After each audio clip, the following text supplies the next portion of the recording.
Ngorongoro ni urithi wa dunia, sio tu wa Tanzania, lakini ni urithi wa dunia na uko kwenye vitabu vya dunia chini ya shirika la UNESCO. Kwa ni lazima sisi ambao tumeshushiwa Ngorongoro na Mwenyezi Mungu tulinde urithi huu wa dunia.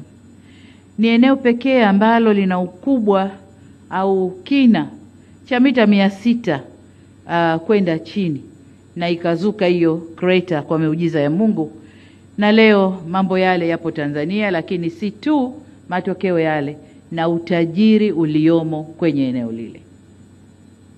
Lakini vile vile ni eneo ambalo bayanuai yake ni nzuri na haina ushindani duniani.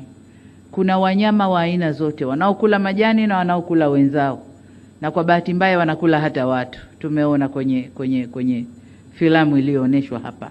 Lakini kuna wanyama wanaokula majani, tuna ndege wazuri tumewaona hapa, flamingo.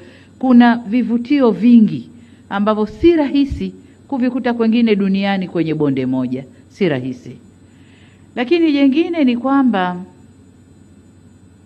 kuna ushahidi wa uwepo wa historia ya mwanadamu miaka milioni 3 iliyopita. Ushahidi uko pale maeneo ya Odupai, lakini pia Laetoli. Ni eneo muhimu la kuhifadhiwa kwa faida ya taifa letu, lakini pia kwa faida ya dunia. Ushahidi uko pale, wanasayansi wamefanya utafiti wao miaka kadhaa na mambo yote yako pale.